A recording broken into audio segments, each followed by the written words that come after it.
everyone, I'm Sanjana, JANJ's Fireside Chat Coordinator, and I'm here with Greg for another Fireside Chat. Greg, thank you so much for joining us today. Thanks for having me.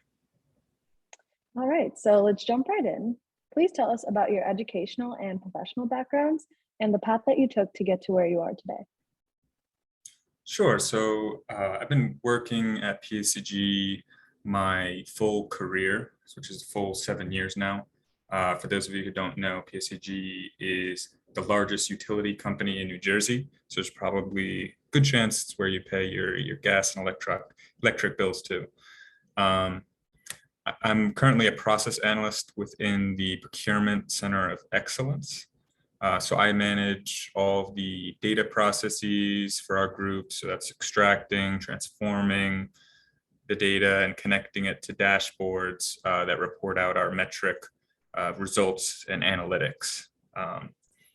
I'm also, heavily involved in other Procurement Center of Excellence activities, and that includes like procurement technology. So I'm also an administrator for a lot of our technologies, and I'm heavily involved in the supplier performance management program, where we measure how our suppliers are doing and then meet with them on a normal cadence and review their performance data with them, with executives present and whatnot.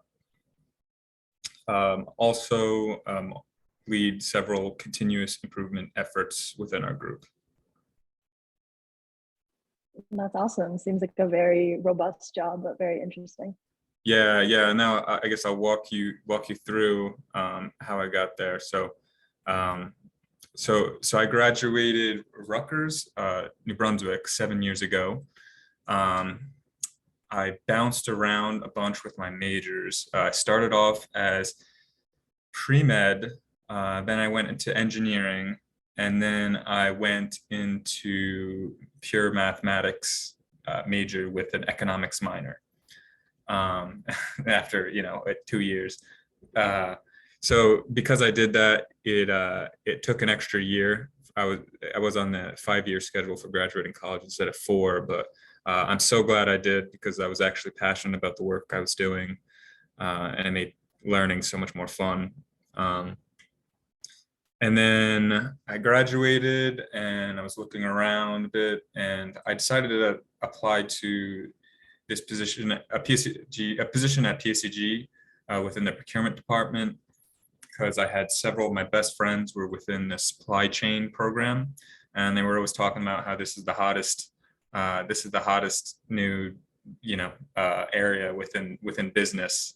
So I decided to take a stab at it and jump in. Also, I had zero business exposure from my mathematics major. It was very, theoretical academic math, rather than like, how do we actually apply it to business problems? So I knew nothing about business. So I kind of wanted to jump in and start learning about the business world immediately. So I took that job. It was actually a lot of my work was like within Microsoft Excel, and I had not much previous experience. And I quickly was able to learn it. And then actually through Excel, like I was able to land another position within the department that was more project management focused. I wasn't, I liked the work. It was definitely challenging for me, but eventually I was able to keep working on these Excel side projects with actually for the Center of Excellence at the time. And that eventually got me a job over at the Center of Excellence as a process analyst. So that's how I landed where I am today, and I'm very grateful. That's awesome. And I think just kind of going back to your college majors and how you ended up switching a lot, it goes to show that it's totally okay to not have like a full comprehensive idea of what you're going to do. That's the point of college. And I think it's easy to kind of get caught up and scared when you don't really know exactly what you want to do. So I'm glad that you brought that up. Yeah, I didn't know what I wanted to do until like 2 years ago. I'm 29 currently, so that's all right. I still feel kind of ahead of schedule. Yeah, I mean, personally, I don't even know exactly what I'm going to do. So I think just going with the flow is the way to go. Mm-hmm. All right. So did you have any significant extracurricular experiences in high school and or college that you feel really helped you later on in your career? Yeah, so in high school, freshman, sophomore year, I was very shy. And then junior year, I actually joined the tennis team. And that was a huge help to break me out of my shell. Um, Made a lot of great friends through the tennis team.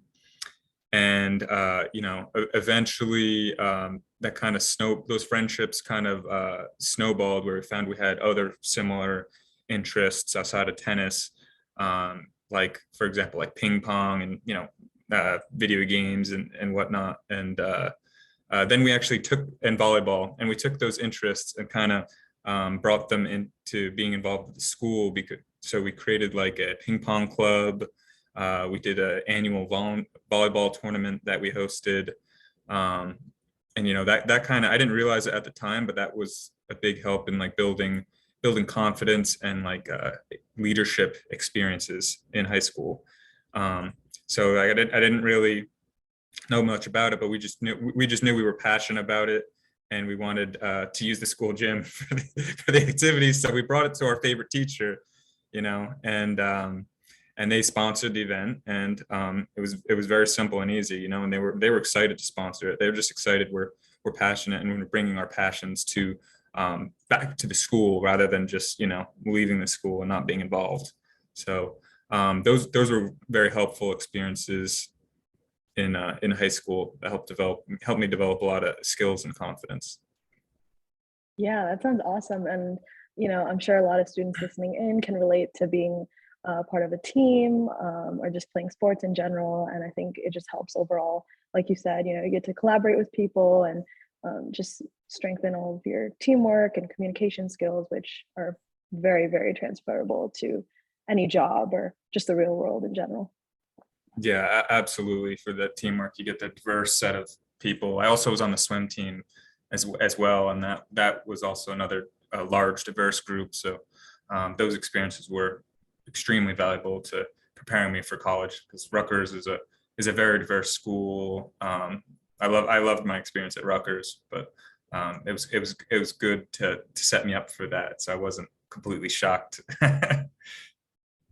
Yeah, absolutely. All right. So, lastly, what advice would you give to young people who will be embarking on their professional lives soon? I would say, definitely, um, work smart, not hard. So like the previous example I just gave of like the ping pong club and the volleyball tournament, those were already passions we already had and we were doing, so we just capitalized on them and brought them to, this the school, like a formal institution in the school where we could then put it on our applications to colleges. I'm sure that helped. So I would definitely recommend, just don't be scared to ask. It doesn't hurt, and most of the time, you'll find a teacher that's going to be on board with your the program you bring to them or whatever. Even if it's like a Fortnite video game tournament or club, like, if you go home every day after school and play Minecraft with friends for 2 hours, why not just do that at school in the computer lab, right? And then all of a sudden you're a founder of the Minecraft club. So, and that's great, that'll develop a lot of leadership skills and time management skills. So definitely, don't be afraid to push the boundaries and try new things. So, and then also relating to my experience in college, don't be afraid to change gears. Time's on your side. Experience as much as you can. I still feel like I'm just getting started now at 29. I've had 7 years into my career, but I still got 30 plus years to go likely. So I'm just scratching the surface. And society doesn't expect you to have everything figured out by 25, like they used to, like maybe, I don't know, 50 years ago. But, so definitely, experiment and, take your time finding to do what you love. But don't settle for less. And then breadth. Something I learned recently was a lot of leaders I hear talking, are kind of shifting their gears where they're talking about how breadth of experience is more valuable now over depth of experience. And I found that to be very true. So, in the past, specialization was maybe very, very valuable, but it's not as valuable as it once was. Now it's all about being adaptable in this fast changing world, right? So it's no longer, you don't have that stress of being an engineer and, getting that 35 years experience, like it's all about being someone who can shift into other areas as the business changes and whatnot. So, and also life's more fun that way anyway, right? No one wants to just do one thing all the time. And lastly, definitely, be yourself. I know it's cliche, but be yourself and don't try to be someone else. So like I've found I would never be successful trying to mimic someone else. So that's kind of what I was doing in like early high school, right? I was trying to like mimic what the popular kids were doing, and then, never found any success, of course. And the same thing happened in business. When I started off, I come from a blue collar family. I'm the first person to go to college, let alone graduate. So, I didn't have as much experience in the business world. So I was just trying to copy everything they did and how they spoke and whatnot, and their mannerisms. And it didn't help, and it was just too challenging and stressful. So I definitely, and then I started being myself, and it just flowed so much more naturally, less stressful, more fun, and I became way more successful. So yeah, definitely be yourself. Don't be afraid to be yourself. As long as it's respectful, of course, and you're not hurting anyone. But yeah, and then. I even got it. The changing moment. One of the changing moments for me was, this high level executive in our company came up to this large meeting of this big group, right, and started talking about how they loved like World of Warcraft, and like that was their hobby, like, and for my exposure was like on TV, because I didn't know any white collar workers really in my family. Was like, golf and sports, like this is what the business people do on their free time, and they're so busy and serious people. She came up cracking jokes talking about World of Warcraft and Lord of the Rings, and that was like, oh, that's something I relate to, because those are my hobbies. So yeah, so be yourself. Yeah, that was amazing advice. Yeah, and I definitely agree with everything you said, especially about being yourself. I think that's very important. No one wants someone who's fake or just a copy of someone else. So I love all of that advice. Thank you so much. And thank you for everything you shared in this session. It was wonderful. Absolutely. Thank you.